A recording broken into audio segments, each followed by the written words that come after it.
one for the IRS. His friend told him that he had seen his name come across on some A4B documents.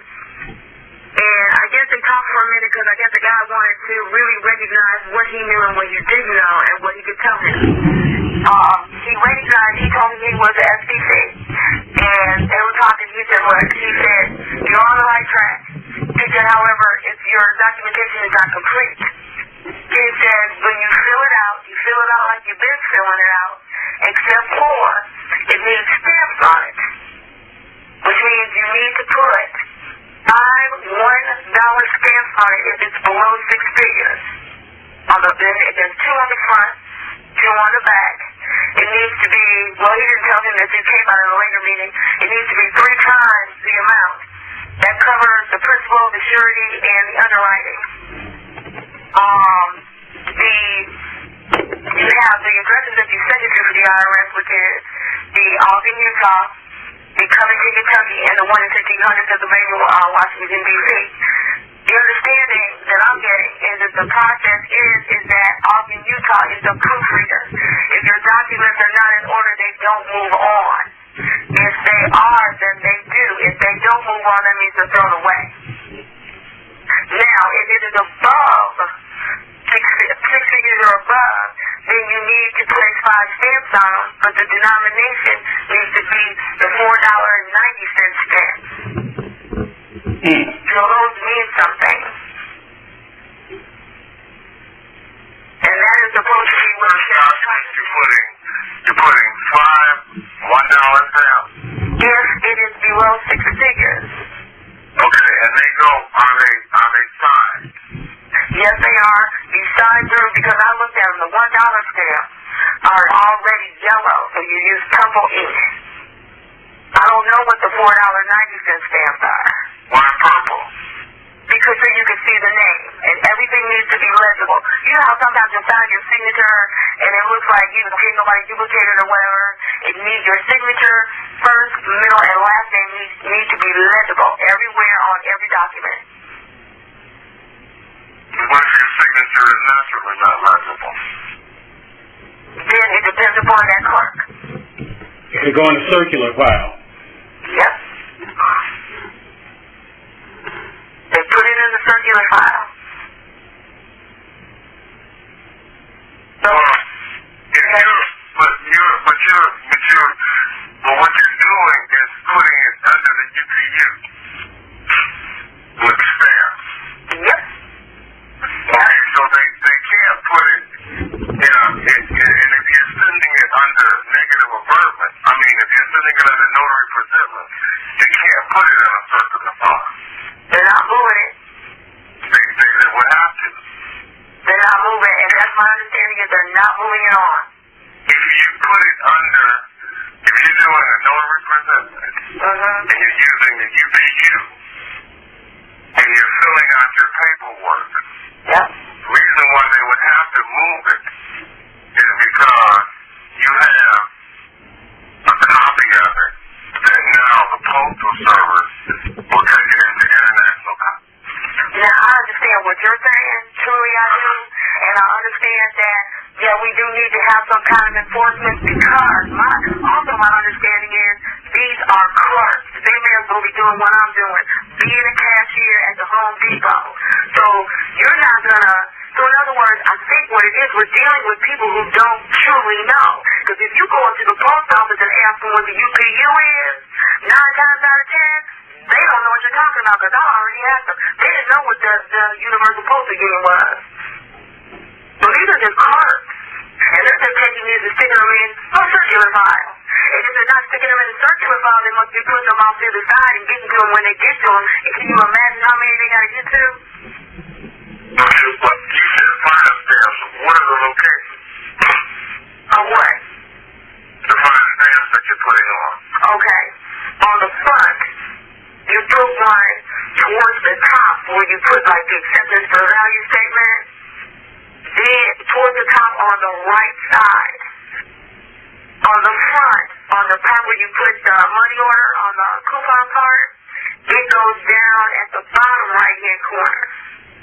On the back, you're going to put one at the top of the, on the back of the presentment part of the summary, and then on the back at the bottom left-hand corner, the right-hand corner, and then towards the middle on the right-hand side.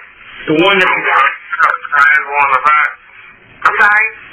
Is that more like a triangle on the back? Not a triangle. Okay, let's put it this way. You got one at the bottom left-hand corner at the back of the coupon. And then on the right-hand side, one up at the top of the summary part, one in the middle, and then one at the bottom of the money order part. Now, does that make any sense? I don't know if I'm explaining it right. You said the back. Yep. You know how you fill out the back? With a line, with your name, and then that thumbprint. What line? I usually make a line, put my and then I sign, and then put my thumbprint through it. Down at the coupon, the coupon part where you make the money order. Are you saying you're endorsing the money order on the back? Yep. Okay. Alright, so what is the beginning of this process that you started basically in the middle, right? What do you mean? I'm saying that you said that when he fills it out, you fill it out like you've been doing it before. Right. And what I'm saying is that's starting in the middle in this conversation. Because I don't know how he fills it out. Oh, I got you. You know how you do acceptance for value, exempt from levy on the account summary part towards the top, and then at the bottom, you make the money order out on the coupon part. Okay. How we've been doing it. And that's all we've been doing, and then we've been turning it over, endorsing the back, putting our thumbprint. Well, my understanding is that's incomplete because you need the stamp and the signature through the stamp. Right, which considered a UPU. Right. So you're using the 3-point, Judge, you're using the stamp, the thumbprint, and a notary, Are you using a notary presentment? I haven't been, no. Okay. Okay, but see, it's really hard to enforce something Without it. without a notary presentment because you don't have, you're saying that it was in the envelope. What? And whatever you put in there. But a notary is a witness. Is verifying that it was in there. Exactly, and I totally agree with you. And the reason why I haven't sent in with this process yet is because I'm trying to get every single little piece of what I need to do together. So I got West's phone number, and I gave it to Billy, because I got this from one person, went to a meeting, got some more information, but I want to get it from West myself. So far, that's what I've gotten. The punter, because I already knew about the 1040B. I was told at the last meeting about, the notary. But I want to get from West every single thing that I'm supposed to put down. But so far, that's what I've got. You just now mentioned the 1040 right? Yeah. You mentioned it before. No, I didn't get to that part. I hadn't gotten to that part yet about the 1040B. Okay. So, in the talk that you had with Billy before, that he got recorded. What? Did you talk with Billy? yeah, she talked to me in my office. In the office. Is that complete? What I just told Billy? When you talk with Billy in the office. Is that everything? You know when I was writing it down, Pam. Right. Everything I told you, everything that they told me. Okay. I haven't talked to Wes yet, and I gave you the phone number so you can talk to Wes. Okay. Okay, I'm just asking, was that everything complete? I mean, does it start when you started? I mean, because what I'm saying is that you can do the first half. I just want to verify everything that's in place. Because well, yeah, I jumped into the middle because Billy already knew the basic information that we were doing. Right. So I was just adding to his information that I got. Because the part with the stamps, I was unaware of the part of the positioning of the stamps and stuff like that. Right. And I do. You when I saw you Thursday. Yeah, and I do understand what the stamps provide, because Eric and I were discussing that, and the stamps provide the clout, you know, the enforcement with the UPU in international commerce. Right. So, and I guess, Eric, the color of the stamps basically is so that whatever ink pen you use will show up legibly as possible. Right. Through. I mean, I imagine as long as the name is on the presentment, the documents, however you're signing through that stamp, as long as it is some facsimile of what they believe it is, it'll work. Right. My understanding of the ink, which ink, purple or gold, gold would be the optimal one to use, but the $1 stamps are yellow. Okay. So they're using purple to sign to it. Okay. To sign, so it can be seen. That's the color of my security party. why did they say $1? Now, I've been wondering that myself, and I was trying to research it, and I haven't found any research on it. But my understanding is below 6 figures, $1. Above 6 figures, $4 and $4.90 stamp. And I was trying to research that as well. How many, okay, I'll give you an example. When I took my Tim Turner papers in to the treasurer,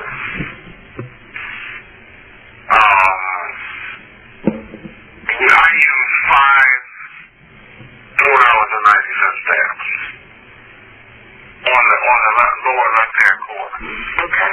He didn't have a sign. He just he had to declare the value on your registered return receipt. Okay. Not as insurance, not as postage, but the value. Okay. And that indicated the $21 in silver. Oh. Okay. That you have to tell the government that you're not interested. Okay, I got you. Because nobody could explain to me at that point anyway, and they were discussing things in a meeting, what $4.90 meant. So there's 5 going on there, so maybe that 5 is explaining that. Right. The dollar, I haven't the slightest idea. Maybe it's because of the value. It's not 6 figures. So, however... Yeah, I think, okay, so what they're doing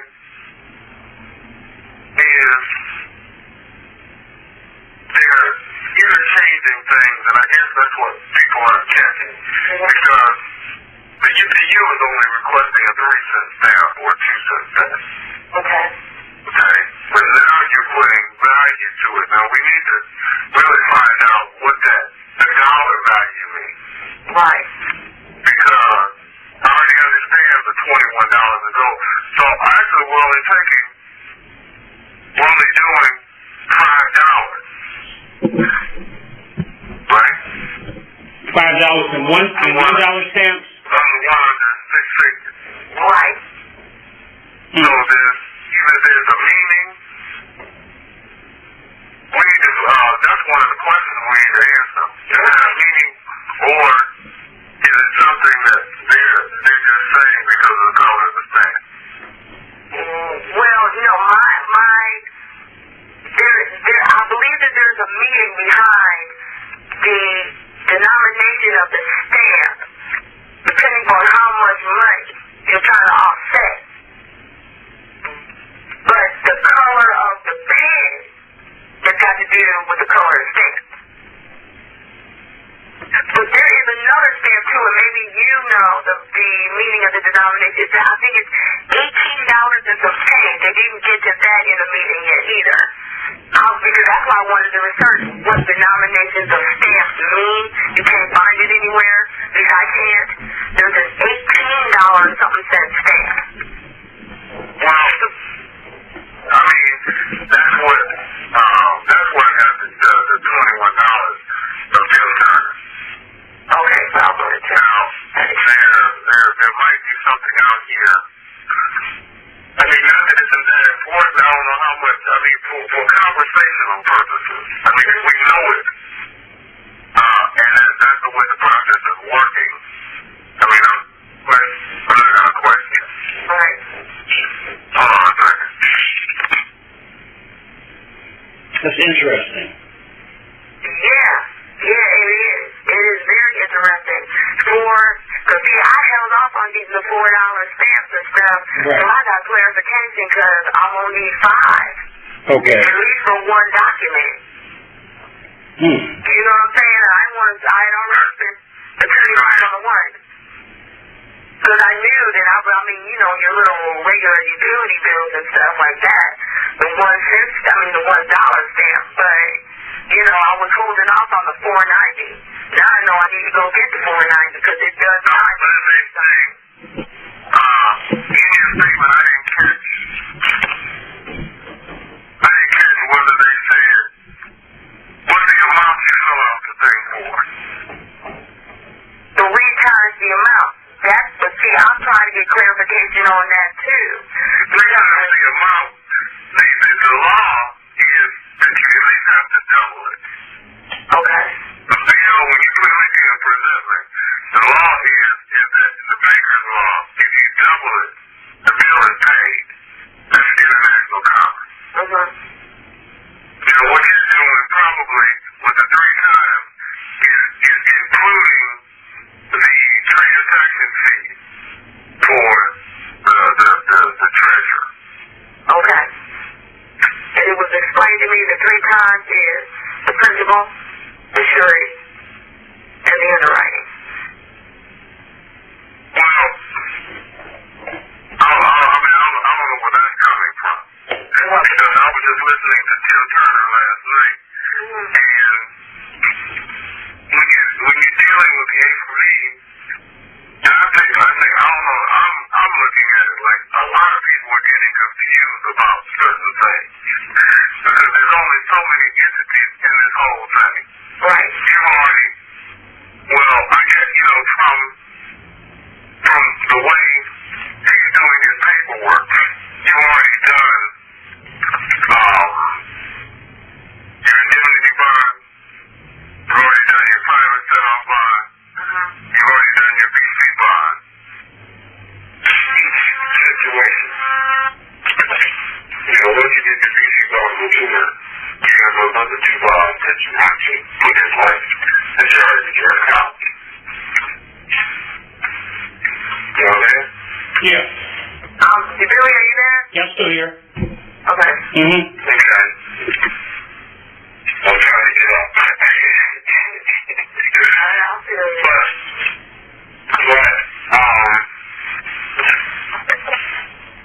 and you say that all of this is done without paperwork, right? It's just a regular A for B. At this point in time, my understanding is it's a regular A for B because I haven't been able to get in touch with West yet, and so far neither has Billy. To speak to him, because I've got to speak to the source, and that's the person that is the one who was contacted by his friend at the IRS. Who told him there's clerks doing it, West does have, rich people are doing it, wealthy people are doing this every day. yeah, West does have, West is in that league. I know he's crazy as heck, but he's in that league. He's crazy. Yeah, he's just involved with a lot. He's done a lot of stuff with the NFL and some other things. He's a nut. West is out there. West does stuff. West will get something wrong with it. He got no fear. But he's in contact with a lot of. He does a lot of traveling. And he worked for a couple of football teams. So, because he don't work.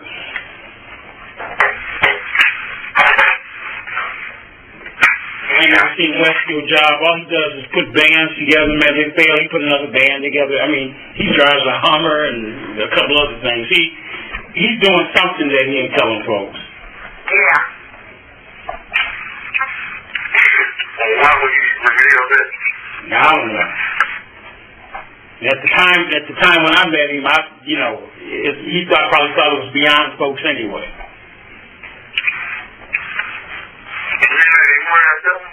I met him in the mid early to mid 2000s when we were putting bands together. I was working with him on contracts. Because he didn't know I knew contracts the way I knew them, or at least for bands.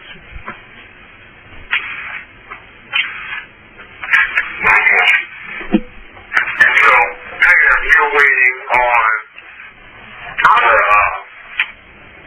what the total process before you do it. Right, because I want to know, because I mean, it's a waste to be sending stuff through and there's pieces missing, you know what I'm saying, that maybe Wes is aware of, but all I need to do is speak to it. Okay. I guess my feeling is that a lot of things weren't working. There's a lot of things that weren't happening because I think people were sending first-class mail. And they ain't got to do nothing. With a first-class mail, they ain't got to do nothing. But that's postal. It's nothing. That's postal service. You can't prove you sent them into them. And they can just pick and choose. And I think that, because if you notice, if you look at any of the blogs, the A from B ratio has gone almost down to 0.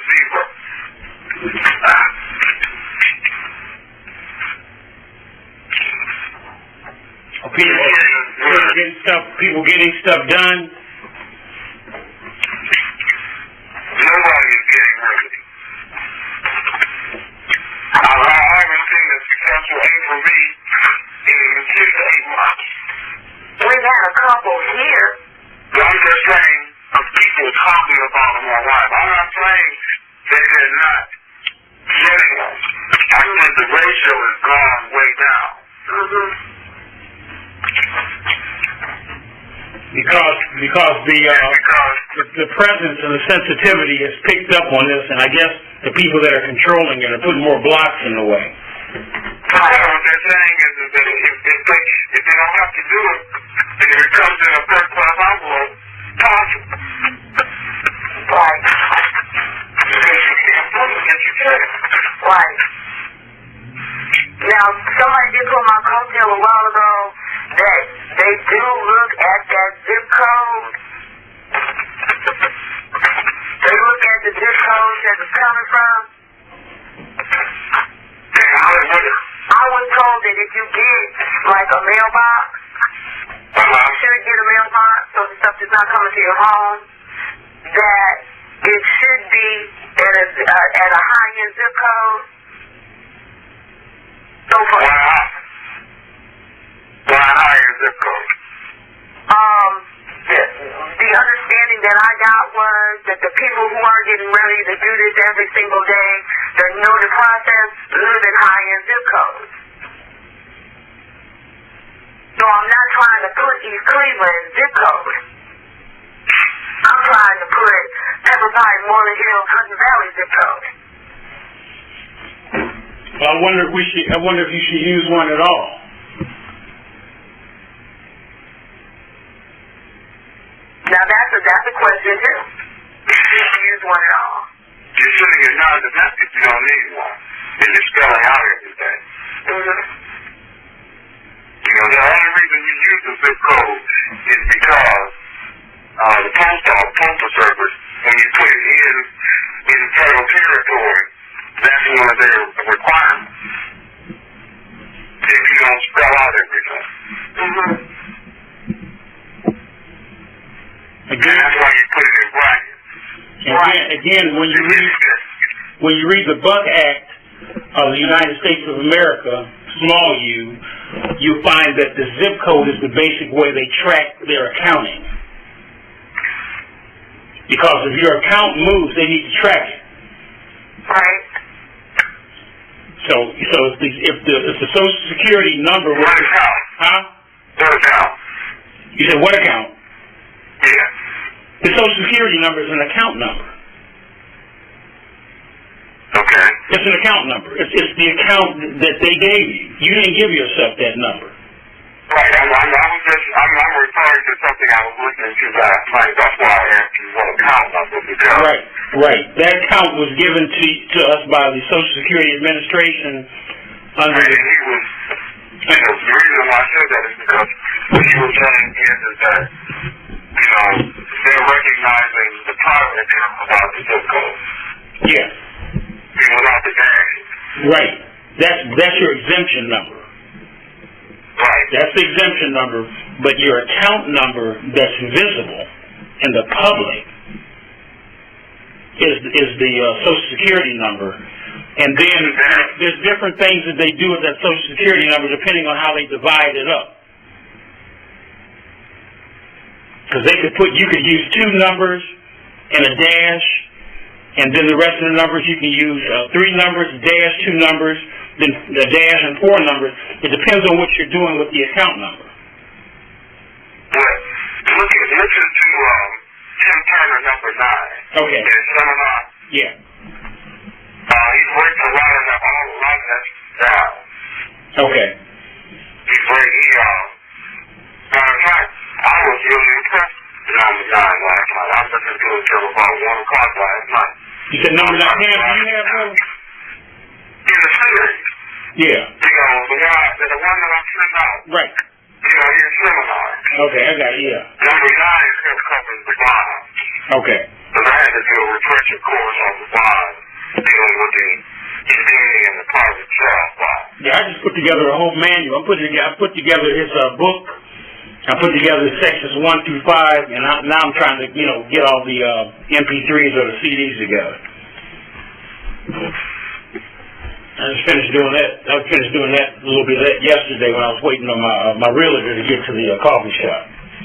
Oh, by the way, when Kevin and I cut off, my phone cut. My battery went totally dead because of the Bluetooth. So Pam, if you got Bluetooth, expect your phone to go out. Really? Especially if you use it a lot. I think that's your battery going. Because my Bluetooth, I use all the time, and I don't have a problem with my phone cutting out ever. No, well, I don't have a problem with it cutting out. It's just that the battery life is shortened. Because if I don't use my Bluetooth, I get great battery life. Maybe I need a heavy-duty battery. Well, I think, from my experience, I think it's disturbing that a rebel, or whatever the name of the place is using, because when the phone has a hard time getting reception, it uses more battery life. Yeah, I agree. Pam, who do you have? Track phone. I've had the same 400 minutes that I've had for the last year and a half. I don't talk on the phone. 30 years and working at AT&T carrier. Serious, That's what Sherlin has, a track phone. Yeah, y'all ought to have a club. Hey, Pam, y'all ought to have a club because Sherlin, she be conserving her minutes, boy. Oh, yeah, we don't talk on the phone. I use it for emergencies. Yeah. But look, I'm getting ready to I'm gonna get ready to take Sherlin up to church. Pam, I just wanted to make sure you had a chance to talk to Eric. Because he's been bird dogging this. He's still under the convincing belief that without your foundational paperwork, a lot of this stuff, is hit and miss. And you might be absolutely right. I mean, there are people who are brand new, they got their house written off of Wells Fargo, that on the first run. I know. You know, and then nothing after that for a while, you know. And sometimes I really do believe it's that, like I said, it's not like you got these professional people sitting up there going, here's a bunch of clerks. That's how you make it $11 an hour. So, and they don't have, and my understanding is there aren't a lot of them. Yeah. Well, there's been a mention in one of the talk show that they've been hiring more people in the IRS office because of the influx of all this paperwork. Right. Office in Cleveland. Who got a dog? Oh, I'm gonna say. Office in Cleveland, because you know what I would do? What's that? Put in an application and work for them, put everybody's stuff through. Yeah. Well, we live in, there was a guy that went here to the IRS, and he started here, very honest woman. He walked right into the office. Walked right into the office, and they just did it. Right, he walked in, and they did it over the counter. Wow. And you're the only one who's had that happen? Well, that's the only time I've heard. Yeah, me too. Right. I was going to try it on the 4th of July, but I never got down there because it was too crowded. Right. And you know, and truthfully, in my heart, what it makes me feel like is that you got some new clerk sitting there, nobody's ever done it before, and that person got remedy. And then they turned around and told the clerk, oh no, you can't do that after that. It's almost like anything. These people are not making a whole bunch of money. They're not getting proper training, so some people are getting their stuff through and some people aren't. That's what it makes me feel like. But I'll think that it has something to do with your procedure. Because I believe that too. they don't, and most people, there's a whole bunch of things, if you compare the process, and if you look at Doug Riddle, he adds a whole bunch of things, and one of the things is, I've been endorsing the thumbprint on every signature you put on me. Right. Just as a witness. That means the primary person is witness that document. Right. That's three witnesses. So, I mean, I see a whole bunch of things that,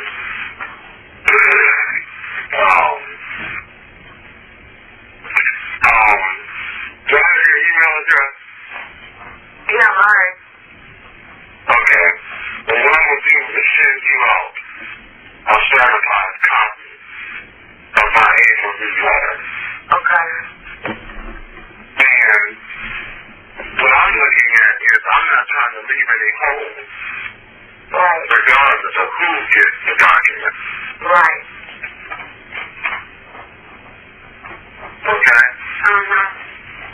All right, well, I'm going to wait on you all to, hold on a second.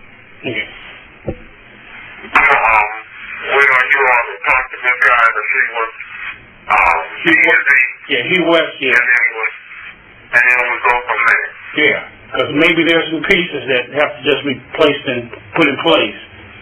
And then, and Pam, his letter it's pretty airtight, so once you send that out with the proper witnessing, you know, and if everything else is done right with the stamps, I don't see anybody getting out of it, except they just don't do their job. Then you end up sending them what do you call it, negative vermin, Eric? Well, you got a couple of options, but you got a 3949 at that point. You there? You can send them that. A 3949 is the enforcement action that you will make the IRS's enforcement of the 3949. When you get all the 3949 on paperwork that you got, they check to see why it wasn't done. Right. I mean, you got a bunch of enforcement options. Yeah, there's a couple of other ones. The 91. Please jump because I'm getting late. Oh yeah, go ahead. Pam, I'm gonna let you go too. Okay. Okay, Yeah, I'll talk to you all soon. okay, Eric. Okay. Pam, call me when you're done with Dad, call me. Okay. Okay. All right, you all have a nice day. Thanks a lot, man. Just another problem. You have a blessed day, both of you. Okay. Thanks a lot. Okay, Eric, I'll see you. Okay, I'm out. All right, now.